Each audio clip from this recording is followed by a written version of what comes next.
But they did, and Higuruma was prepared to off, bro. Yuji held his own fighting stance, and this was about to happen for real until...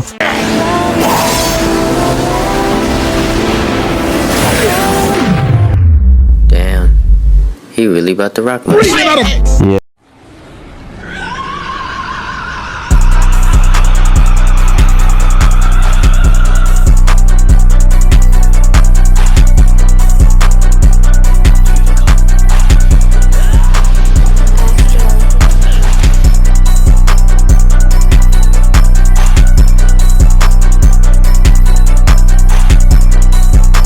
Yo, I know it's been a minute, but I won't lie to you. This video took a while, and I promise you, it is straight heat. Because ladies and gentlemen, in today's video, me and Ishman will be speaking about the Culling Games. Ooh, when I tell you this is generational peak, I mean generational peak. Animation, storytelling, everything. The whole concept of the Culling Games was just peak. Though I would love to tell you everything in season 3, we're only going to be focusing on 4 events that took place. And ladies and gentlemen, let me just tell you, these events were absolute peak. So before I start, I just want to explain something. So yeah, this video was actually supposed to be out like last week, but I accidentally deleted my footage and I couldn't find it and I was panicking, but we're all good now, we're square. And as you can so clearly see, this is like a long ass video. This is the longest video I've ever made, so please get yourself a can of Coke, a pack of Doritos, and some Feastables if you can. If you can, well, you just go have to watch the video empty-handed, but please stay. It took me a really long ass time to make this video, but I promise you it's funny and it's nice and it's cool. Shout out to Ishman for the help. Let's get straight into it. So basically, Maki enters the weapons vaults just to find the vaults empty and for her to just meet her dad. And Mai laid the fuck out like, god damn, she is packed up, bro. Of course, you know that triggers her and she decides to, unsheath her blade and shit. Maki's dad holds a fighting stance and the room goes dark. Next thing you see is swords clashing. Maki does this swing move and is able to break her dad's sword. And what me and you thought in this moment, it was GG's, it was free eats for Maki. But we thought wrong because bro parries and follows that with a counter with an I don't know what you call this move. Oh nah, and I'm crying. Bro was really aura farming as he's killing his daughter. Like bro, you did not need to close your eyes.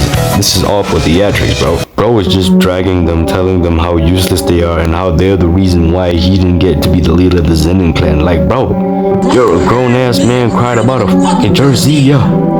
Buy a new one. I apologize for my random outburst. It just felt right. But anywho, let's continue. Bro takes 2 of his biological twins, kids who are his, and throws them in a room filled with cursed spirits. As these 2 are about to get devoured by cursed spirits, Mai makes a sword for Maki, but at the cost of her life. And basically, let me explain what this means. In the world of Jujutsu, twins are seen as one person, which means these 2 are one of each other. Mai has the cursed energy and cursed technique, whilst Maki has the physical paralysis. So factually, if Mai also wanted to get stronger, Maki could have gotten stronger with her. Now she has to die because she realized she ain't about that life. And to be honest, I don't care really. I literally thought she was finna die in season 1, bro. I'm not gonna lie, I'm gonna keep it a buck with you. So long story short, she traded her life for an OP sword, and Maki's crying. Let's get active. Maki's dad senses that the cursed spirits are all dead, and the presence bro felt had bro spazzing out. He could not contain himself. He tried to hit that quick draw on her, but yeah, buddy was packed up with no effort whatsoever. And the Zenin clan was scared as shit, my nigga, because these niggas right here wasted no time. They called in everybody. It was like all hands on deck. And she was surrounded by all these Zenin clan niggas. And I want you to peep this. We got all these niggas, grown ass men by the way, out here finna fight a 16-year-old girl? Nah. These niggas started screaming and they went after Maki, but she was like, y'all are free eats for real, and just one tapped all of them at the same time. And I will emphasize again, niggas, not a nigga, niggas. And I'm not talking about 2, I'm talking about 5 dudes right here. Got 1 tap within a single attack. Yeah, bro.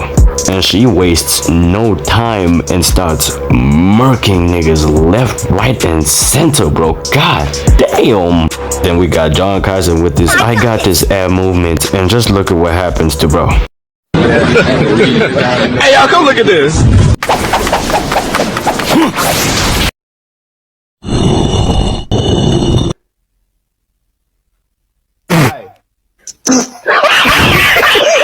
And the massacre continues after that lame moment because bro, shit got crazy from here. First off, a sword is spinning mid-air and it lands on someone's head, turning the screen black and white, and all I'm thinking is, damn! Mappa went crazy with this one, bro, because it was so bad, the screen turned black and white. The massacre was so bad, the screen turned black and white, bro.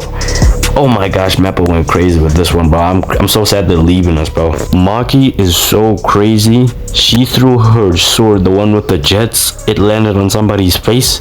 Then it proceeds to launch from someone's face and turns into a Beyblade, bro. Out here letting it do her job for her, bro. And she goes crazy from the ground too, bruh.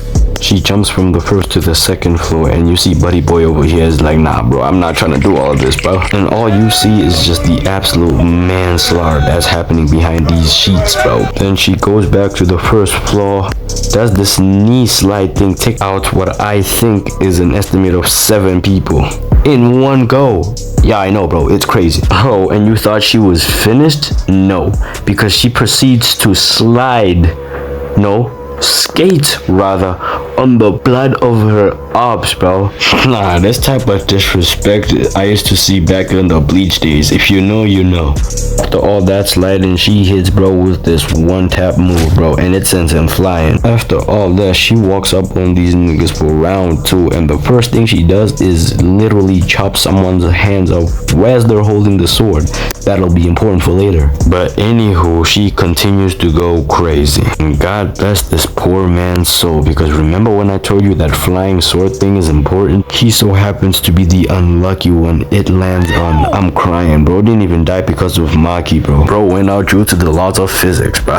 And she's continuously going crazy because, oh my gosh, she hitting aerial moves niggas don't even know exist to this day, bro. God damn. And then she stops, and all you see is bodies dropping. Then this dude with the weird cut walks in.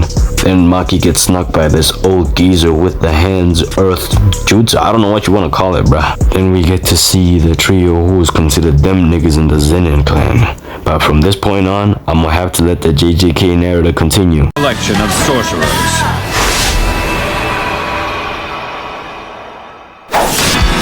Cast aside by the Maki Zenin clan for lacking cursed energy, Maki Zenin rises in the current arc Reborn. After destruction and loss, her body reaches monstrous perfection, speed, strength, and senses beyond sorcerers. Like a being freed from jujutsu itself, she fights without fear or technique. In an era ruled by curses, Maki stands as proof. True power needs none, and even fate itself can be defied. But in the current arc, after destruction and loss, Maki rises reborn. Her body reaches monstrous perfection, speed, strength, and senses beyond even elite sorcerers.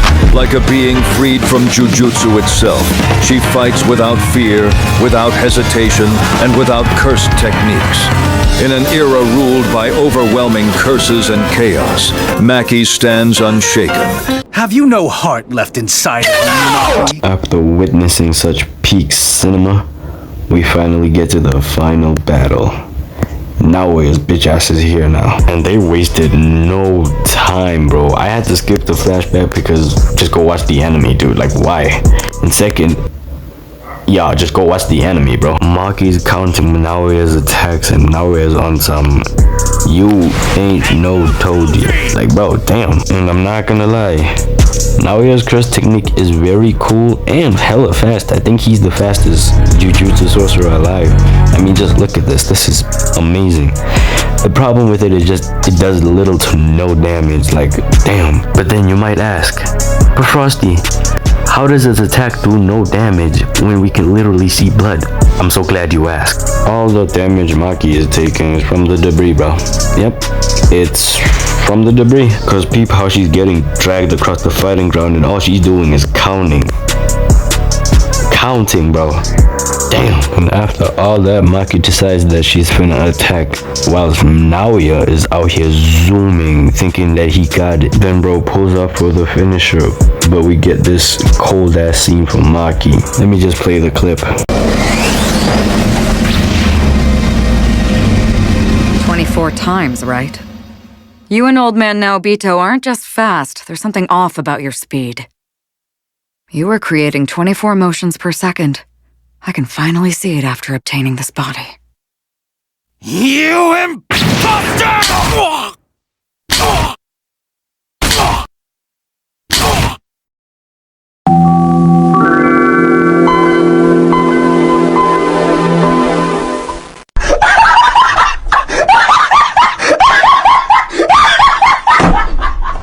That punch was so sensational, they had to play it 3 times. They hit bro with the Mortal Kombat fatality, bro. I'm crying. And that was it for Naoya. Then she goes back inside to look for her mother in the most subtlest way, bro. Cause what happened here genuinely surprised me. And her mom does the finishing blow on Naoya, and that's basically it. Maki is her now, not him, her, bro. Let's move on to the next moment.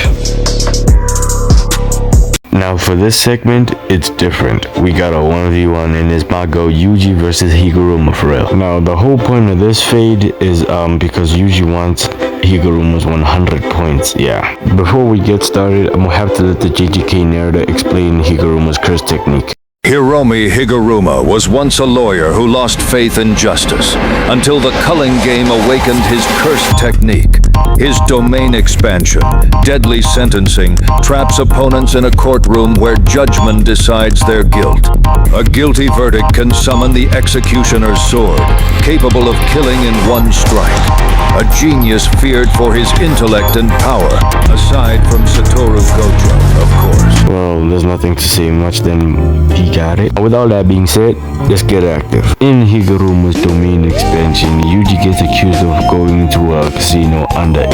Yeah, I know, dude, it's pretty weird. But anywho, he gets found guilty. Higuruma throws his hammer at Yuji just to throw him off, and then he applies pressure just to bring back his hammer and gigantify it and wax, bro. And these niggas started throwing hands, and I mean elite hands. Nah, cause peep game for real. Higuruma throws his hammer, Yuji catches it, and he throws it back. And Higuruma talk about something. Okay, I understand it now.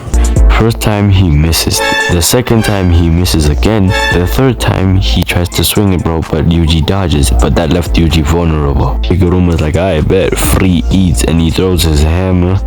It gigantifies and then it hits bro. And bro doesn't want to let Yuji breathe because he Mario jumps from where he at and then he tries to smack him on impact. Then he tries to follow that by playing whack-a-mole with bro. Like bro, chill, you're not gonna whack this mole.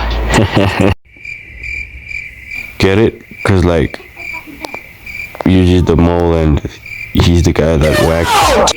Please do not subscribe. As Higuruma's hitting anything but Yuji, he finally lands a clean kick. But I want us to take 5 from the fade real quick. I just want us to appreciate Yuji Perel. Yuji's out here keeping up with Higuruma with no cursed energy, bruh. Like, I feel like y'all underestimate how amazing this is because he has no cursed energy and he's out here keeping up. Barely, but keeping up with bro. Because cursed energy is like the embodiment of a Jujutsu sorcerer. So for Yuji to move like this, oh my gosh, bro. Yo, this shit is fire, bro. I kid you not, bro. Bro, like Yuji's goated for real, bro. Like, I can't even lie with y'all, bro. This nigga is really goated. Like, this nigga right here, nah, he got it, bro. He got it. Get off that nigga dick, bro. What is you doing? But anywho, let's continue. So Yuji hits a clean dodge just for Higuruma to extend that joint and for him to try and long range that boy. Then Yuji climbs up in the most questionable way. Like, let me just replay this joint. Like, how did he climb up right here? Like, how? And this scene right here is probably like one of my favorites out of the whole season. Higuruma tries to hit Yuji with that and I'm not gonna lie, that boy low-key moving though. He nonchalant with it. Just look at him. him, you feel me? Then the camera pans over this side and you see Mako outrunning it though. Like this nigga's really outrunning these fast ass hammers, bro. Like he's outrunning them, barely, but he's still outrunning them though. They play a little hide and seek game. Yuji gets spotted and then Higuruma tries to drag him down. Yuji jumps on the stage. He tries to hit him with a bathtub, but and tries to squash him alive. Yuji has to do the one thing he hates doing, and that is thinking. He realized if he says something with retrial, he'll spawn back in the court. How did he figure that out? I don't know. But we keep moving. So in this trial, he gets accused of mass murder in Shibuya, and he kind of sort of admits that he did it. Like, bro, why would you do that? Like, nobody forced you to do that, bro. Yeah, sure, it might have been your body, but like, it was not you, gang. You ain't had to do all of that. But because of that, we get a cold ass scene from Judgment, though. Hey, yo, editor, roll it. Confiscation! Like, god damn, my nigga, that shit was tough. Damn. So Higuruma ups his lightsaber and they have a little standoff. Yuji jumps over him, lands on the seats. He punches the floor so that the seats could go up top. Bro was pretty much blinded. He saw a jacket thinking it was Yuji, tried swinging, but Yuji was behind him and covers Higuruma's face with his hoodie. Then we get this, the light switch on for the theatrics. I don't know why, but they did. And Higuruma was prepared to off, bro. Yuji held his own fighting stance and this was about to happen for real until...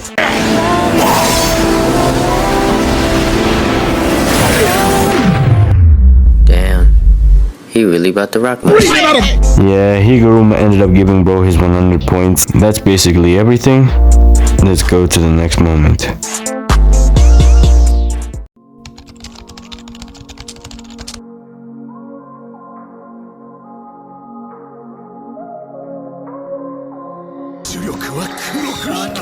When that beat